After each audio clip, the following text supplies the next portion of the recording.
अस्सलाम वालेकुम, आदाब। मुल्क भर में इलेक्शन का बिगुल बज चुका है।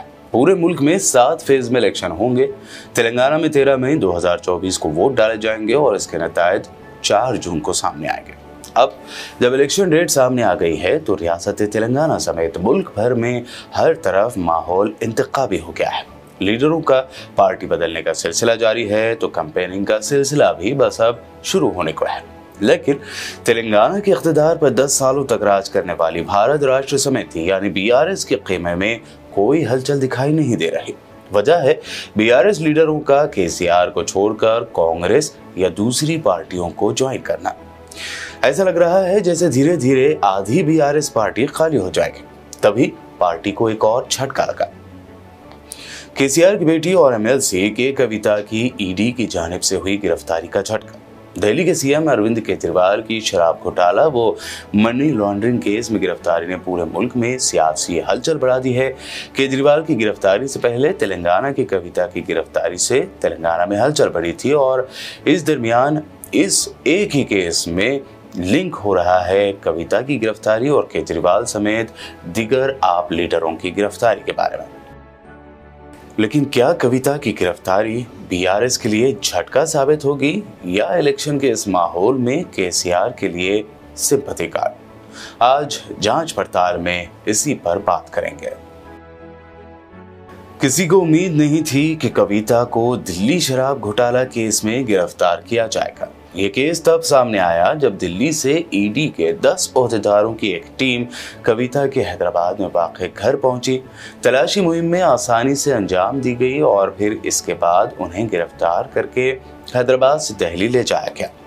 बाद में वाज़ेह हो गया कि वो गिरफ्तारी के इरादे से वारंट लेकर आए थे। जिन बीआरएस लीडरों को ऐसी सूरत हाल की उम्मीद नहीं थी, उन्हें ज़बरदस्त एहतजाज करने का मौका भी नहीं मिला। हालांकि वहां ज्यादातर बीआरएस एमएलएस थे, लेकिन कविता के घर कोई नहीं आया। सिर्फ केटीआर और हरीश राव ही आए। Madam Bhanupriya Meena says search is over and arrest warrant is produced, and now she says hold on, and now she says we can't come in, family cannot come in, and she also says that she has no transit warrant, she cannot produce before a magistrate, but she wants to make a case. Listen, you have given an undertaking in Supreme Court and now you're violating it. You're in serious trouble. You're in serious trouble. You have the legal remedy always available. इस मामले में क्या सियासी फैसला लेना है ये तय करने से पहले कविता को दिल्ली ले जाया गया। कविता की गिरफ्तारी के साथ ही तेलंगाना में केसीआर के लिए हमदर्दी की यानी सिंपैथी की लहर शुरू हो गई। लेकिन तेलंगाना के सीएम रेवंत रेड्डी ने इस हमदर्दी की लहर यानी सिंपैथी वेव को रोकने की कोशिश की। रेवंत रेड्डी ने कहा कि कविता की गिरफ्तारी एक साजिश के तहत की गई है और साजिश बीजेपी और बीआरएस दोनों मिलकर कर रहे हैं। यही वजह है कि तेलंगाना दौरे पर गए मोदी ने भी अब तक कविता की गिरफ्तारी पर कोई रिएक्शन नहीं दिया। रेवंत रेड्डी का कहना है कि उन्होंने कविता की गिरफ्तारी पर कोई रद्दमल जाहिर नहीं किया। ईडी और सीबीआई मोदी के फ्रंटल ऑर्गेनाइजेशन है।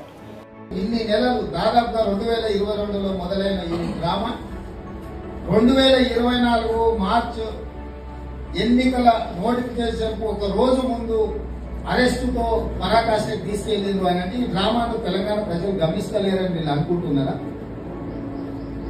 రెండవది,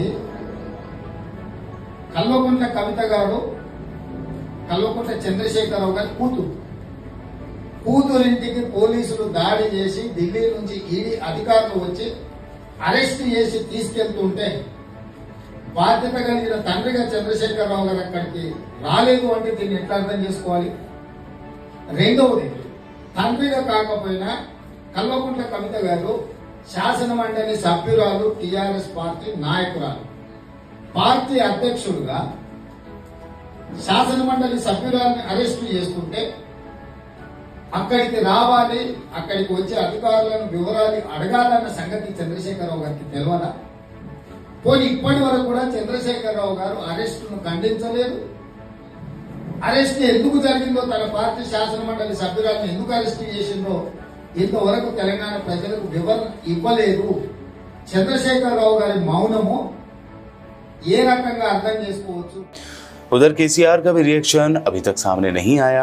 रेवंत रेड्डी ने कहा कि तेलंगाना के समाज को इलेक्शन से पहले ये ड्रामा देखने को मिला है।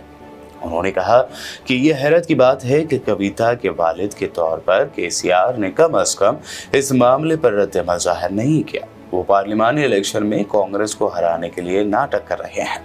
उन्होंने याद दिलाया कि मोदी ने भी इस मामले पर कोई रिएक्शन नहीं दिया है। उन्होंने सवाल किया कि मोदी और केसीआर की इस खामोशी के पीछे वजह क्या है। सियासी माहिरीन के मुताबिक खुद कांग्रेस कायदीन भी इस परेशानी में थे कि कहीं कविता की गिरफ्तारी ना हो जाए, जिससे बीआरएस पार्टी के तय लोगों की हमदर्दी बढ़ेगी और हमदर्दी की ये लहर कांग्रेस के लिए नुकसानदेह भी साबित हो सकती है। हालांकि बीआरएस पार्टी लोकसभा इलेक्शन से पहले मुश्किल हालात का सामना कर रही है। इलेक्शन के लिए उम्मीदवार तय करने में देरी हो रही है। सभी सीनियर लीडर पार्टी छोड़ते जा रहे हैं और कुछ पार्टी से दूरी भी इख्तियार कर रहे हैं। पॉलिटिकल एक्सपर्ट्स के मुताबिक इलेक्शन के इस माहौल में बीआरएस के लिए कोई मुनासिब मुद्दा भी नहीं है।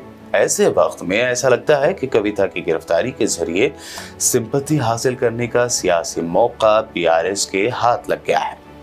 सियासत में सिंपैथी यानी हमदर्दी एक निशाने पर लगने वाला हथियार माना जाता है। बीआरएस लीडर सोच रहे हैं कि अगर वो सभी मुत्तहद होकर तेलंगाना के लिए लड़ने वाले केसीआर खानदान की हिमायत करते हैं तो उन्हें इस तरह के मामला से परेशान होने से महफूज रख पाएंगे। इस दरमियान के कविता को मनी लॉन्ड्रिंग के मामले में जमानत मिलने या ना मिलने की बातें हो रही हैं, तो ये भी कहा जा रहा है कि उन्हें जमानत मिले या ना मिले, लेकिन जब से गिरफ्तारी हुई है बीआरएस के हक में हमदर्दी की लहर शुरू होती दिखाई दे रही है। सियासी माहिरीन के मुताबिक गुज़िश्ता 10 सालों के दौरान तेलंगाना की आवाम ने देखा है कि केसीआर ने हमदर्दी का सहारा नहीं लिया।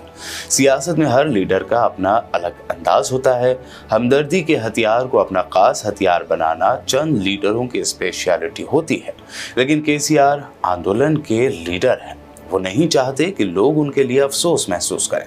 इसीलिए माना जा रहा है कि केसीआर कविता की गिरफ्तारी पर खामोश है। हालांकि ये भी माना जा रहा है कि केसीआर खामोशी से पर्दे के पीछे कविता के लिए सियासत कर रहे हैं। केसीआर के बारे में कहा जाता है कि हमदर्दी की सियासत करना केसीआर के सियासी डीएनए में नहीं है, इसीलिए कविता की गिरफ्तारी का अदालती सामना तो किया जाएगा, लेकिन हमदर्दी की सियासत के लिए इसका इस्तेमाल करने का कोई इम्कान नहीं है। बहरहाल अगर के कविता के खिलाफ तेलंगाना में करप्शन का केस दर्ज होता है तो ये सियासी हो जाता है, लेकिन उन्हें दिल्ली में करप्शन के केस में गिरफ्तार कर लिया गया है। ये थोड़ा अजीब है। एक खातून लीडर होने और शराब घोटाला करने की बात कई तरफ से आई है, लेकिन कविता का कहना है कि इस केस से उनका कोई लेना देना नहीं है। वहीं ईडी का कहना है कि उनके पास पुख्ता सबूत हैं। सभी मुलज़िमीन सरकारी गवाह बन गए हैं।